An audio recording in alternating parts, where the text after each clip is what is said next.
In 2014, a 40-year-old Liberian American flew into the shores of Nigeria. And while he was coming in, he collapsed. Everybody was shocked, everybody was confused. They ran helter-skelter trying to get some help for him. They moved him to a hospital and began basic treatments, and he still didn't respond to these treatments. He kept trying all manner of things, they kept asking questions, they kept probing, and then they finally realized that the guy had contacted the dangerous Ebola virus. Despite the pressure on ground to release this guy to the public, a particular doctor who is still celebrated as a national hero today, Dr. Ameyo Adadevo, she's the one who didn't allow this guy go into the public. That's how Nigeria was able to contain the deadly Ebola virus. Immediately it was heard that Ebola virus was in Nigeria. You can imagine, Nigerians began to panic, Nigerians began to live in fear. We had a huge quarantine, we had shutdown, a lot of tracking had to happen, a lot of contact tracing had to happen, up until the point where we were able to contain and control the situation. The same story with the COVID-19. A while ago, the entire world hit a global shutdown. For the first time, we had no travels. Many countries had no movement at all. And when we even had movement, we had huge control. Only necessary movements were allowed, maybe food, health. Even in hospitals, we had social distancing.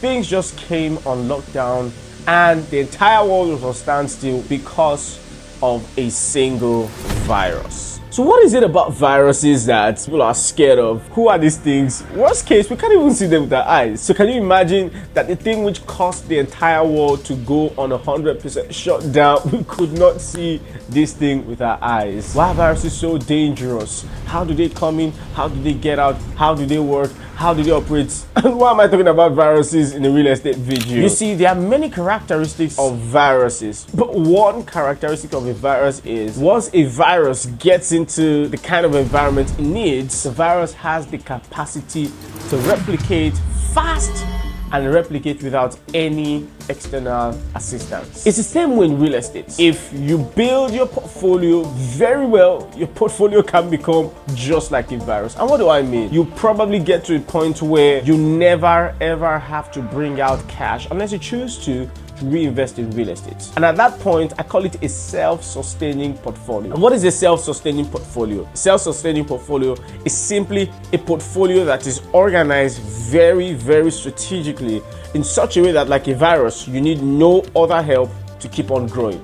So based on that strategic investment, your entire real estate portfolio can keep growing, and if done well, can even double or triple every 5 years. Depends on how strategic the investment is made. You see, over the years of working with hundreds of thousands of different people, talking about real estate, one of the things that I found out is a lot of people do not have what I call a real estate investment strategy. A lot of people don't have a good strategy.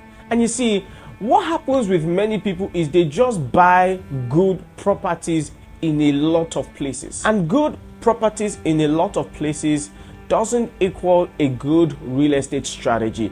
There is no science behind how they invest in real estate. There is no structure as to how they invest in real estate. There is no clear-cut 5-10-year plan outlining what they're investing in with what they want to achieve. They have no idea about how these things work.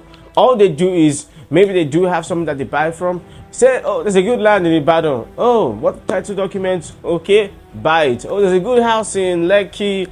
Buy it, rent it out, use it for short let and whatever. And so many people are investing in real estate in a random way, and you're leaving money on the table. That's exactly why I'm doing this video, to show you how you can build strategically such that, like a virus, you can invest strategically, and your portfolio, the income from the portfolio, can help the portfolio to sustain itself, such that if you never bring up money from your pocket again, we can probably double the value of your portfolio every 3 to 5 years in real estate. Let me give you an example. Imagine we have two people, person A and person B.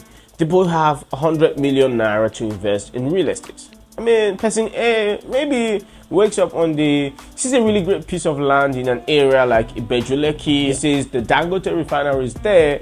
Therefore, there's going to be a spillover of jobs. There's going to be a spillover of expatriates. Maybe we have a Laro City somewhere. And you know, these free trade zones, therefore, these people need places to stay. Let me buy land because it's going to increase in value. Maybe buys the land 35 million out of his 100 million. So 35 million naira is gone. The guy says, okay, my remaining 65 million naira, and I want something that brings recurrent income every single year. And the guy takes that money, goes to an area like Aja or Shangotedo, and then he finds maybe a flat, maybe a 2-bed flat, and he can put in 65 million there about. He has a 2-bed flat. So it's 100 million, he has a land and a flat. That's the end. Maybe the flat gets him, let me be extremely generous. Let's even say it gives him 4 million, which is extremely generous.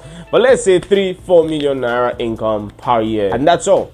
He has a land that is holding, hoping in the future would appreciate. Maybe he could either develop it, do a JV, or resell it at higher value. So that's capital appreciation, waiting for the future.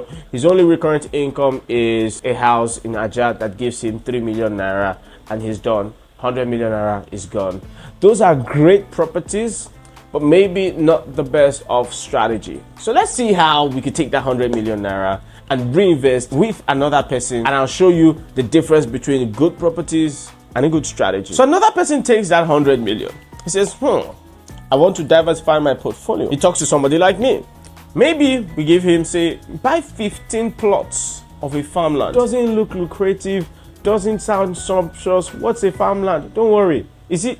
And by the way, I forgot to give this caveat. We're saying and imagining this is solely for investment. So we're looking at the numbers. We're not looking at whether or not you want to live in the places. Guy buys 15 plots of a farmland in a place that probably has never been to, maybe an Abeokuta or your state. Maybe those farmlands are palm tree farmlands. So that means palm trees take about 3 to 5 years to start fruiting. They fruit for the next 30 to 60 years. So that's a one-time investment. He doesn't have to invest again.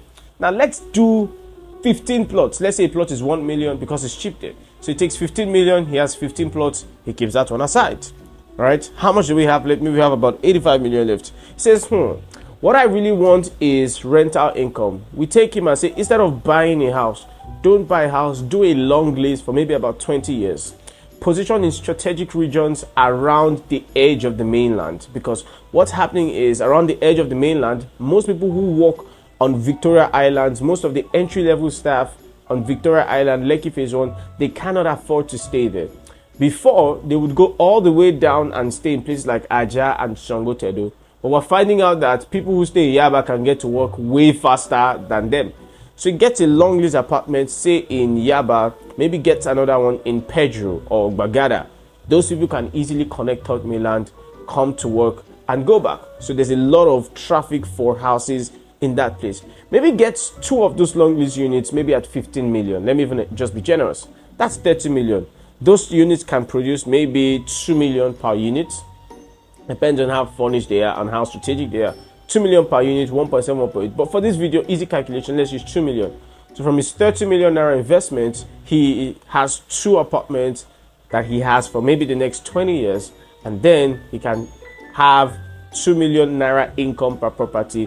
That's about 4 million naira. So remember, he has 15 plots of farmland somewhere that may be generating, let me be generous, let's say the farmlands are giving him maybe about 3 million per year, which honestly can be a lot more. So we have 3 million per year.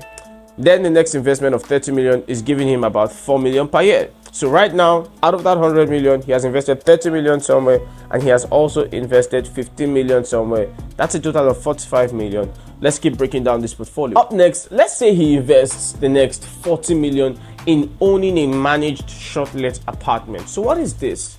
A managed short-let apartment is an apartment that you just buy. So there are certain developers that we have partnerships with that you buy, they will use it for short-let for you. You don't have to think about anything. And also the farming that I said, so he's not putting any effort, he's just investing money and these things are coming back.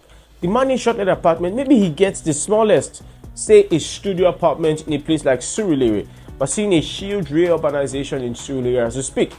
40 million, what if the apartment goes for maybe like 50,000 naira a night? If we have 50,000 naira a night, which is a very good price, if we multiply that times, let's imagine maybe he has a 60% occupancy rate. So out of the 30 days, people are there maybe just 20 days. So if you do 50,000 times 20, that's about $1 million. But let's assume there are charges, there are costs and all of that. So let's remove 40% for maintenance costs. Let's assume that 60% is the revenue. That brings us to about 600,000 naira per month. If you multiply that times 12 months, that's about 7.2 million naira per year. Remember, he has 15 plots of farmland. He has 2 houses bringing him rent. Now he has 1 house that's bringing him monthly income of about 600,000 naira per month. Now he has a balance of 15 million. He can go with that 15 million, find a very strategic land, with his CFO and maybe make a deposit. And now he has exhausted his 100 million naira. Look at person with portfolio A, has 2 good properties. Look at person with portfolio B, and I want you to see how much money is coming out from this guy's portfolio per year. That's not where it ends. While the first person has just somewhere around 3 to 5 million naira coming in per year, the second person has about 14.2 million naira coming in per year. We're not factoring the capital appreciation that is going to happen in both properties across the years, across the time. No, we're just looking at what the portfolios are doing currently. 2 people, the same 100 million. Look at how it was strategically divided. Let's say the guy who has 14.2 million per year takes that money. He has 2 children. He says, I want to ensure that for the next 3 years, all the money that comes out of my own investment in real estate is used to invest for my children. So every year he can make up his mind that he's going to buy a plot of land in a very strategic place for his children. Maybe he has 2 children. So his 14.2 million comes out this year. He divides it into 2. He says 7 million for child A, 7 million for child B. By the time the children are 18, they could have over 5 billion naira in real estate. I'm telling you the truth. I'm not even exaggerating.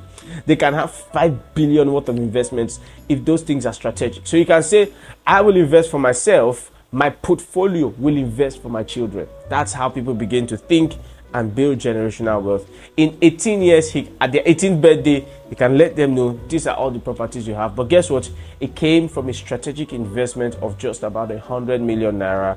This could have equated to somewhere around 10 billion in the next 18 years. Depends on how strategic that reinvestment too is made.